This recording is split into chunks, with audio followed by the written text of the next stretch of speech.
मैं जैसा हूं मैं वैसा ही रहना चाहता हूं। भारत में अपने होने पर गर्व कम है, बातें बहुत हैं। यदि हम अपने होने पर गर्व आज से ये तय कर लें कि भैया मैं किसी भी अवस्था में हूं, किसी भी आयु में हूं, किसी भी पद पे हूं, किसी भी कद पे हूं, यदि मैं अपने होने पे गर्व कर लूं, अपने बनाने वाले पर गर्व कर लूं, अपने माता पिता पे गर्व कर लूं, अपनी भाषा पे गर्व कर लूं, तो मेरा जीवन सफल है। और जितने भी लोग आज तक इस पृथ्वी पर सफल हुए हैं, आप उनकी जीवनी पढ़िए। उन्होंने अपनी भाषा पर गर्व किया, उन्होंने अपनी माटी पर गर्व किया, उन्होंने अपने माता पिता पर गर्व किया, तभी वो देखिए कहां से कहां पहुंचे। वो किसी और का कुछ करके उतने महान बने नहीं। आप ध्यान से देख लीजिए, जितने भी महान नाम आप लीजिए भारत के। नदी स्वयं बहती है, अपने उत्साही वेग में बहती है, किसी की कुछ सहती नहीं, किसी को कुछ नहीं कहती है। आती है रास्ते में चट्टान, तो नदी जब एक वेग निकलता है, स्ट्रीम जब उसका स्रोत बहता है, तो चट्टान से भिड़ती है, वो ऐसे मारती है ढकेले, चट्टान पे असर नहीं होता। तो थोड़ी देर बाद नदी अपना चट्टान से वापस मुड़ के ऐसे साइड में निकल लेती है। क्यों? क्योंकि उसका नैसर्गिक वेग है, उसे अपने वेग में रहना है। वो नहर बनने में नहीं लगी, वो नदी है। उसको बहुत लोगों ने, चट्टानों ने उसको बहुत चैलेंजेस दिए, और लेकिन नदी अपने वेग में रही।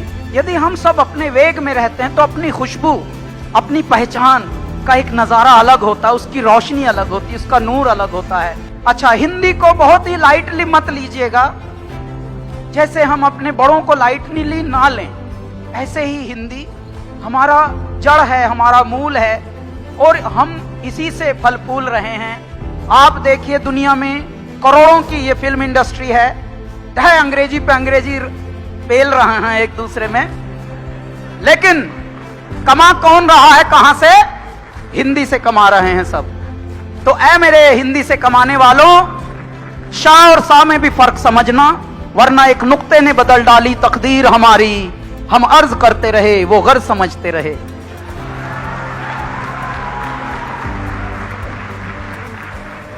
वहां से यात्रा शुरू हुई अल्लाह के बंदे से, और आज एक फिल्म में हमने गाना गाया, बाहुबली। देखिए, अभी 14-15 ही साल हुए हैं जिंदगी को। बाहुबली में संस्कृत के वाच हो रहे हैं, संस्कृत के श्लोक गाए जा रहे हैं, वो भी श्रृंगार रस में, जिसे रोमांटिक कहते हैं अंग्रेजी में, रोमांस, रोमांटिक सॉन्ग्स, उनमें संस्कृत। ये है हिंदी का प्रभाव और हमारी मूल भाषा संस्कृत का प्रभाव। आप सब अपने हृदय में एक विश्वास रखिए, अपनी भारतीयता पर विश्वास रखिए, अपने होने पर विश्वास रखिए, अपने आत्मविश्वास को परमात्मा का एक बहुत बड़ा उपहार मानिए कि हाँ यार, हम यदि पैदा हुए हैं और वो भी भारत में हुए हैं, तो हम किसी को इम्प्रेस करने के लिए बने नहीं हैं। हम जो हैं वह वैया हैं, और जो है यदि वो वैया है तो अपने आप में पूर्ण है। आप समझिए, प्लीज झूठ बोलना बंद कर दीजिए सुबह से शाम तक। How are you? I am fine. बिल्कुल गलत है। Don't be sensor. सेंसर मत बनिए कि गाड़ियों के पास कोई आएगा चूं चूं चूं करेगा। आप आजकल तो ये नई बीमारी लिफ्ट में भी आ गई। होटल में अभी हम 2 बार उतरे चढ़े होटल में, वहां भी बोल रहा है हाय हाय, और फिर मुंह हाउ आर यू कह के मुंह इधर कर दिया। भाई पूछ तो ले, सुनने का मादा तो रख।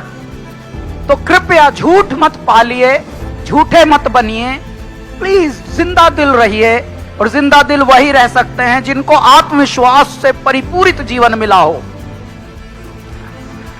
जिंदा दिल रहेंगे तो भाषा का भी सम्मान होगा, भारतीयता का भी सम्मान होगा, और स्वयं का एक स्वाभिमान का सम्मान होगा। कृपया जो भी जिस आयु में है, झूठ मत पालिए, झूठ मत पलने दीजिए। एक उदाहरण देता हूं। 10 वर्ष का हो गया है कबीर, मेरा बेटा। मुझे बहुत सलाहें मिलती हैं, आजकल तो कुछ ज्यादा ही मिलती हैं। हमको बहुत सलाहें मिली कि अंबानी में डाल दीजिए, ओबरॉय में डाल दीजिए। स्कूल्स की जब बात चल रही थी तो बड़ी बड़ी मुझे ये मशवरा खुशहाल लोग देते हैं, जमीर बेच दे अपना खुदी का सौदा कर। तो इन पूरी सलाहों में एक परमात्मा से जो तार जुड़ा है वो भी अपना कार्य कर रहा है कहीं। तो मैंने एक ऐसे स्कूल में अपने कबीर को डाला हुआ है जो गुरुकुल टाइप का है मुंबई में। 4th क्लास में उसे घर बनाना सिखा रहे हैं कि अपना घर खुद कैसे बनाएगा।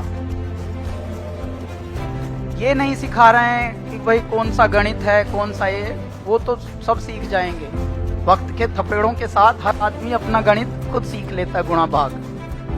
लेकिन तू घर बना के दिखा भाई, अपना फसल काट के दिखा, बो के और फसल काट के दिखा। ये सब चल रहा है वो भी मुंबई में। अच्छा, ये अपनी अपनी चॉइस है। क्यों? क्योंकि हमारा भारत ऐसे ही पला है। बात चाहे बेसलीके हो मगर बात कहने का सलीका चाहिए।